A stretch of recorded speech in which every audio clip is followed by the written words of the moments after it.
clearly the number one challenge is not the vehicles. The vehicles are on the market.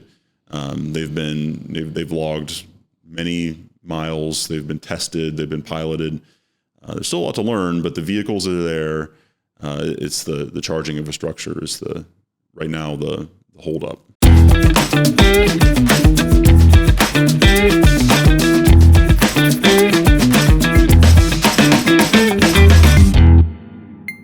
Hello and welcome everyone to a brand new episode of the Auto Tech Show, coming to you again from the TMC conference here in beautiful New Orleans, Louisiana. My name is Mark Babin, your host, and thank you all so much for joining this episode.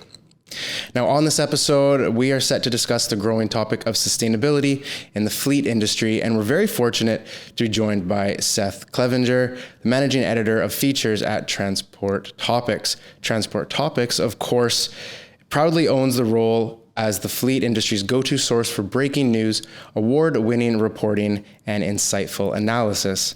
Be sure to catch them online in print or on their very own podcast, RoadSigns, which you can, of course, catch after this one on your favorite podcast platform. Seth, it's obviously a big topic when we talk about sustainability, and there's a lot of complicated variables, and we'll get there. But first and foremost, thank you so much for your time today. No, really appreciate the opportunity to be on. Appreciate the invitation, Mark, and look forward to the conversation. There's certainly a lot to talk about in the transportation industry these days, and we see it on the show floor here at TMC. Yeah, how are you seeing the show so far? Obviously, we're on the last day of here, and a lot of things going on in the industry, but it's nice to see that kind of reflected on the floor. Are you seeing the same things? Yeah, for sure. So when you walk the show floor here, of course, this is one of the larger events in the trucking industry, very much focused on trucking equipment and maintenance and repair. So these are a lot of the vice presidents of maintenance, directors of maintenance at trucking companies, fleet operators, repair shops that are all here, and they all come together for this meeting every year. But then you go through the exhibit hall and you see not just the diesel trucks that have powered the industry for generations, but also battery electric, hydrogen fuel cell trucks in and around the convention center as well. So we see all these new options. We see natural gas, right? There's a small segment of the industry that's already using compressed natural gas, CNG. So these, we're going from a time when trucking companies, the decision makers who decide what type of equipment to run in your fleet, well, you're looking at, are you going to spec a 15-liter diesel engine or a 13-liter diesel engine? Now it's, well, are we going to look at CNG? Are we going to consider battery electric for local delivery? Are we going to look at potentially even investing in hydrogen fuel cells that becomes more widely available? So in the future, in 5 years, 10 years, you can imagine those decisions are going to get a lot more complex. There's just so many options and so many technologies that are not just talked about, not just being invested in, but increasingly, at least in very small volumes, on the market today. Yeah, and it's nice to see that reflected on the floor as well. And I guess this is the start of those conversations that you mentioned, especially when we talk about sustainability. Now, I mentioned in the entrance there that there's a lot of variables when we talk about sustainability. There's the hardware side, the software side, there's the legal compliance and the regulatory side as well, which is complex on its own. If a fleet is looking to become more sustainable, how do you see them managing this complex spider web of so many different variables? Yeah, for sure. And I think the answer is different for every different company because they are so diverse and so unique. Sometimes it's easy to think of trucking as, well, you're kind of doing the same thing, but no, you're really not. I mean, there's so many different types of freight categories. There's so many different types of routes, trucking operations. So a technology that makes sense for one company may not make sense for another. So that's why I think it's important to have many options in the marketplace as we move forward that exists today. And I think that will continue. But we'll talk about, of course, all these potential of zero emission vehicles, whether it's battery electric or hydrogen fuel cell, even combustion engines that run on renewables is a new category that we'll see more and more, I think. But that's only one piece of the puzzle, right? It's not just trying to go to zero emission vehicles. I think that's something that will happen in stages over decades. That's a long road, and we'll need diesel to be part of the equation for many years to come. But there's so much that can be done in terms of route optimization, preventing deadhead or empty miles, just if you're hauling an empty trailer is purely waste. So minimizing that to the extent possible, maximizing utilization. So full trailers, not half full trailers. There's still a lot of opportunity out there for that. And today, I think the most impactful thing that could happen would be more companies buying newer equipment, even like newer diesel trucks, because there's so many older vehicles still on the road that don't have the latest emission controls. Diesel particulate filters are pretty well across the industry, but if you have a 15, 20-year-old truck, those are the ones that you see that are still out there that are emitting by orders of magnitude more than a new diesel truck. And of course, to get to carbon emissions, then we're talking about fuel economy and ultimately toward cleaner fuels and electrification. But there's probably the most immediate fast impact that could happen today would just be upgrading the older vehicles to newer vehicles. Yeah, and perhaps also like looking at innovative ways to become more sustainable. And I think that's an interesting side on its own. I'd love to know if you have specific examples of companies that are being innovative when it comes to sustainability. Perhaps one of the companies that you're doing with your inaugural Pathfinder Sustainability Award that you're doing this year as well. There's got to be some pretty innovative solutions within those submissions. Yeah, for sure. And we were really excited this year. So at TMC, we debuted this new industry award that Transport Topics is planning to issue every year, likely at this show. So we presented awards to fleets that are really at the vanguard of this move toward greater sustainability, the ones that are really at the spearhead, and it's tough to be the first. I think, in trucking, like many other industries, there are many that will be happy to be the second to adopt a new technology, but the ones who are going to be the first are the ones that are really putting themselves out there. They're willing to innovate. They're willing to experiment, sometimes take their lumps, because this is tough. This is it's a learning game. This is absolutely, there's so much to learn for the whole industry. So we really looked at companies that were doing that. We presented awards to one private carrier, so a company that it represents a larger brand company that has its own trucking division, and also a for-hire carrier, so a trucking company that hauls freight for others. So we presented awards to PepsiCo and Estes Express, an LTL carrier out of Virginia. So PepsiCo had gotten a lot of press because they were the first. They got the first handful of Tesla semis, and that got a lot of press. But beyond that, they're also using a lot of other electrification, electric vehicles, and other alternative fuels. So they have a couple sites in California. There's a terminal in Sacramento that's really it was part of this Run on Less program that the North American Council for Freight Efficiency puts together, to really help to figure out how does this really work. One of 10 sites to examine, okay, here's a electric fleet operation, what's working, what's not. Let's really evaluate how this performs in the real world, not just in theory. And that was one of those sites. And then also in Modesto, California, there's another site with their Frito-Lay brand that's doing the same. And really it's a template for what a green decarbonized terminal could be in the future. So it's really, kind of this early step. Pepsi really invested in that site to show the different technologies, to pilot the different technologies. A lot of Volvo natural gas trucks running out of that terminal. Also stuff like solar and electric forklifts are pretty common now, but that's an easy way to make your operations for sure. So those are a few examples there. And then Estes Express is a less than truckload carrier. And unlike PepsiCo, they're not attached to a giant, corporate brand. PepsiCo has, aggressive corporate sustainability goals targeting net zero, I believe, in 2040. So that's where the ship is headed. And the transportation division is part of that. It's a little bit different when you're a for-hire carrier, because then you're responding to your customers, the large shipping customers, right. And you're also, I'd say that you are, rather than making purely, following the sort of the decision makers at the top of your corporation, you're talking to your customers about what they're looking for. And more what I hear is that large shippers are looking for sustainable options from their trucking companies. And hopefully they're also going to be willing to pay for that to some extent as well, and understand that, hauling freight one way, it's more sustainable, may not be at the same price point as doing it another. But then again, from the trucking company standpoint, sometimes you can gain new business potentially from, being able to offer a cleaner and greener way of moving freight. So I think that's something that we're going to see expand in the coming years. And Estes Express, they've been piloting electric vehicles. They've been working on route optimization.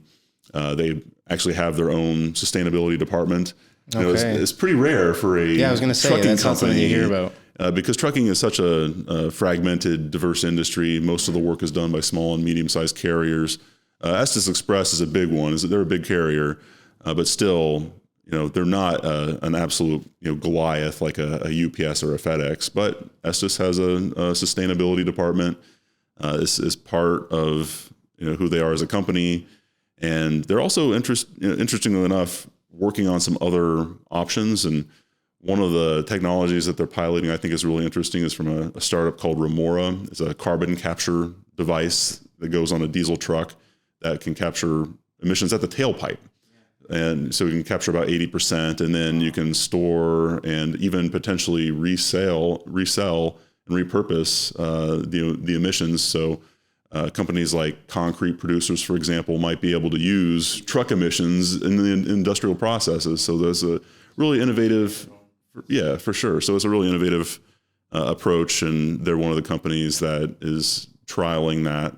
And it really goes along with the award. We call it the Sustainability Pathfinder, right? You're trying these different options. Some of them will work, some of them won't. But it's really about kind of blazing that trail, and for the rest of the industry to follow potentially, and kind of learn from those first adopters and those that are really at the forefront. It's nice to see people taking risks, and obviously with a larger company, obviously with PepsiCo, they can afford to take those risks. They have the resources to pull it off, and they're not afraid as much as maybe a smaller carrier would be, or a smaller outfit, just based on the risk that they're willing to take. But it's nice to see, as you say, these pathfinders, these companies going out and sort of laying the groundwork for others to follow in. Yeah, and I have been surprised to see some medium-sized operations that have been among the first to roll out electric vehicles as well. And usually it's just because the use case is so perfect for it, and it really makes sense. But they're not all, the largest trucking companies and the largest carriers that are doing this. There are also some medium-sized companies that are very interested in this if it fits their operations. And I think we'll probably get to the regulatory side of this as well, but a lot of it's concentrated in California, where there's a big push on the regulatory side. But we see examples elsewhere. I mean, I know companies in Texas, companies in New York, really kind of dotting the country where we see some of this activity starting to sprout. So the drive to make these changes towards being more sustainable, obviously every company will have their own reason for it. Maybe it's their own purposes, like we mentioned with PepsiCo wanting to go by 2040. So every company will have their own purpose. From what I see, it really does seem like no matter how efficient a company wants to be, and every company wants to be as sustainable as possible, I think that's in their best interest. It does seem like it does take regulatory change or some type of compliance that forces companies to actually take actionable steps. Is that what you see as well, based on the stories and the companies you speak to? Yeah, well, right now it's certainly a complex. You mentioned, you use the word spider web, and that's it is a complex environment for truck emissions moving forward because ideally the industry wants a one set of standards. Trucking, of course, crosses state lines, operates coast to coast. And increasingly, that's not the case, especially with California. So that creates a lot of complexity and challenge to run and operate a trucking company and plan for the future. And there are certain, like I mentioned at the top, there are certain cases, there's certain use cases in trucking applications where a certain technology could make sense. So for battery electric, local delivery, so you think of all the Amazon Prime vehicles that you'll see in your neighborhood delivering packages. A lot of those can be electric, and then even moving up to heavier vehicles, local distribution, urban distribution, pickup and delivery, operations where the vehicle is back to the terminal at the end of the day to recharge. Those are primed potentially for electrification, depending on the range that you're looking at, which is still a real limitation, and also the capacity, the type of freight. If it's really heavy, then electric is difficult because EVs are a lot heavier, and you, based on regulations, you lose payload. You can't haul as much freight because you're capped at a certain right. So if you're hauling heavy freight, in full trailers, then if you weigh out before you cube out, then battery electric is difficult. So it's not for everything at all. It's certainly not for everything right now, but there are really good use cases. And California is definitely pushing hard on zero emissions. So battery electric and hydrogen fuel cell are really the options under those regulations right now. And the whole industry is trying to figure out how to navigate that, because it is very difficult to envision some of these applications outside of what we discussed that are maybe long haul, coast to coast, being battery electric. The technology is not there today for that, or the resources to actually sustain the route. Right. And that's the real obstacle right now. It's not just a matter of buying an electric truck. That's the easy part, right? And the vehicles are more expensive, right? There are incentives available, state, local, federal level, to defray some of that. But the challenge isn't the vehicle, it's operating it. So companies are getting into the electric charging station business, right? They're installing electric chargers at the terminals, because you can't go to a truck stop and find a supercharger for your truck. And if it has to be a detour in your route to make that happen, then you're just burning miles that are going to affect the other parts of the vehicle as well. Yeah. So simply the early adopters are basically back to base, or potentially I can see it, point A to point B, and set up a kind of a relay or static routes that make sense for the availability of charging infrastructure today. And the early adopters are finding all too often that when they want to set up an electric truck terminal, they may have to wait 2-3 years before the utility company, the electric power provider, is even able to supply the amount of power needed. I mean, we're talking about, especially for a Class 8 battery electric truck, that is a massive amount of energy. And just being able to deliver that is a challenge for utilities in the grid. And that right now has become clearly the number one challenge. Is not the vehicles. The vehicles are on the market. They've logged many miles. They've been tested. They've been piloted. There's still a lot to learn, but the vehicles are there. It's the charging infrastructure is right now the holdup. And do you think it will take for that holdup to be removed and for that sort of to progress faster? Will it take regulatory change to affect the industry at a larger pace, or is there other incentives for these companies to push that ball faster? Yeah, and increasingly there are regulations that are, especially in California, that are pushing trucking companies towards zero emissions. But if you can't do it, you can't do it, right? And there are provisions and rules, and if it's not possible to comply with a rule, based on the unavailability of power supply for the vehicles, that's the part that's missing right now. So, can there be a broader push on solving the infrastructure challenges, especially the electrical grid issues? That's the real issue to resolve. And I mentioned hydrogen fueling, hydrogen fuel cell. That's an interesting option because you're getting away from the need for all that electric power. It's an electric vehicle, but instead of the heavy batteries that you use for energy storage, you're using fuel cells. That requires hydrogen fueling infrastructure. So there's still an infrastructure issue, but it's a different one. And I think that there will be a multi-pronged approach, and having sort of a menu of options and what's the right technology for the right application is ideally where this will head for the industry. Not a one-size-fits-all approach, because trucking certainly is not one-size-fits-all. Yeah, absolutely. Getting to some actual tangibility for our listeners, what are some of the things that they can do based on who you've spoken to and the stories that you report on that they can be doing today, tomorrow, this week to actually take those steps towards being more sustainable? Yeah. So I think that the companies that are at the forefront, even if you're running a diesel truck, there's a huge difference between running a late model diesel truck equipped with aerodynamic systems and running trailers with aerodynamics and optimizing them for fuel efficiency. You can be efficient with diesel, much more efficient than, say, running an older truck, not taking advantage of some of the technologies that are available. Yeah, some you mentioned already, of course. For sure. And driver performance, I think, is sometimes underestimated in how much of an effect that has on real world fuel economy. Really efficient drivers do a lot better. And there are technologies to use in the cab to support the driver, driver feedback. Hey, you have a hard brake, or some real-time data analytics. Yeah, absolutely. And then kind of coach a driver to be as efficient as possible. So we see some fleets that are doing that. So even for the companies that are smaller, don't have the capital, the resources, and the wherewithal to be among the first to roll out a battery electric or hydrogen fuel cell truck, or and completely reimagine the equipment they use to do their work.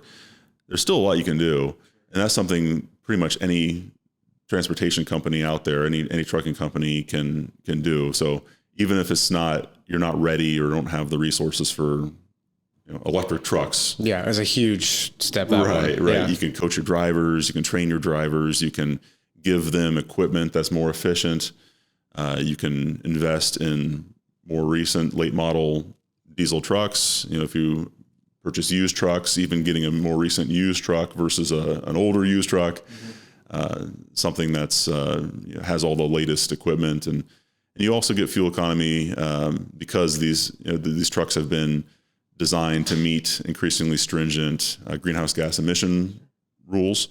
You get fuel economy, and that's a win-win for the industry. If you save fuel, you're saving money and you're reducing emissions. So that's one of those for sure. When you have the regulation and the business priorities that align, we did have that to some extent with the greenhouse gas rules, and that has been helpful. So yeah, I'd say invest in efficient modern trucks to the extent possible, and train your drivers, and do think about the future, and think about what alternatives might work for your operations. And the answer, like I said, is not the same for everyone. But if you have a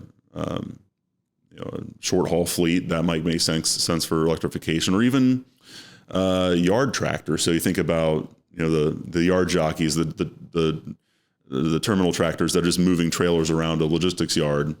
That's about the easiest place to go for electrification. And also electric forklifts. There's stuff you can do with your things warehousing. In the other part of their fleet operations outside of the vehicles themselves. Right, you can make your warehouses more efficient. We see solar power is becoming increasingly popular there.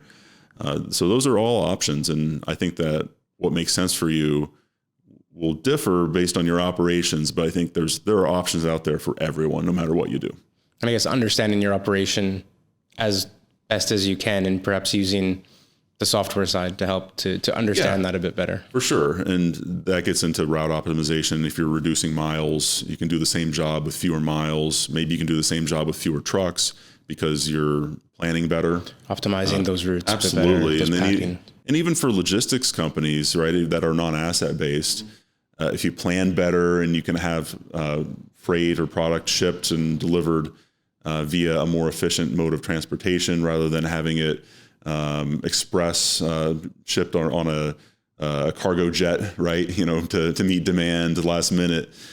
Finding better planning leads to better efficiency. Yeah, don't be so reactive. Maybe be a bit more proactive in your approach. It's tough because we live in a world where people will be always want, those things happen. E-commerce fulfillment and same day, next day delivery. Yeah. So we have shippers and logistics providers are pulled in multiple directions as well, because this is more sustainable option sometimes is slower, or at least requires better planning at a time when planning supply chains is very difficult. Yeah, and that demand just keeps going up.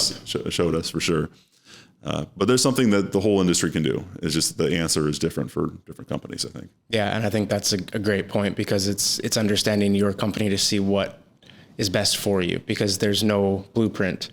there's lessons you can take from other companies. You spoke about that, the companies that submitted for your awards. So you can take inspiration from others and bits and pieces, but you got to build your own puzzle at the end of the day. That's right. We're writing those blueprints right now at a show like TMC, right? So we have maintenance directors and fleet executives figuring out these questions and these challenges right now and trying to understand what are the best practices, what can we learn about this, what can we share with the industry. And I think that we will have, sort of reassessments of these technologies as they reach certain levels. And I think we're getting close to that with battery electric, where there's going to be enough on the road to really learn and see and evaluate. Collect a lot of that data. Absolutely. And understand it. Where did it make sense? Where did it work? Where did it not work? And why? And then learn and kind of recalibrate from there. Because it changes everything, I guess, as well. It changes the performance of the vehicle, your tire performance, your maintenance, all your predictive stuff. It changes everything. We can imagine new tires coming onto the market that are more suited to EV. There's so many different facets.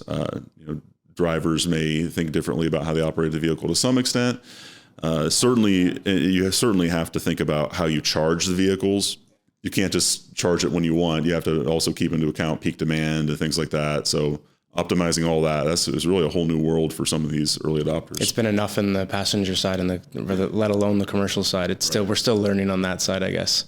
Yeah, no doubt. So it's challenging. It's yet exciting, and I think there's a lot of opportunities. And really, I think that you can, in many respects, think of this moment that we're in as an industry as sort of the very beginning of an inflection point, and maybe one of the biggest since the shift from horse and carriage to motor vehicle, right? I mean, a lot's happening, but it's exponentially fast right now. Right. It's just a really interesting time for the industry, and the folks who are in it right now are going to start to set the stage and that foundation for what the future looks like. Yeah, and I think that's what everyone's doing here, and I think it's a fantastic point to end on, just on that.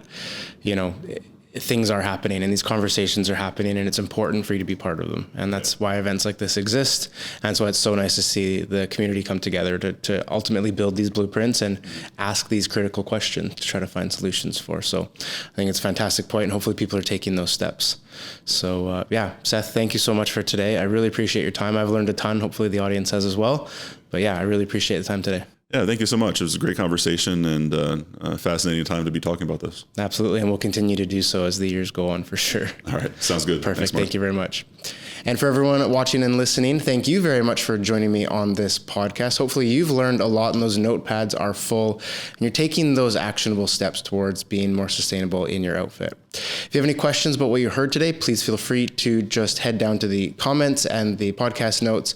Look for the LinkedIn for both Seth and myself, and we'll be happy to answer any questions or add to the conversation we had today.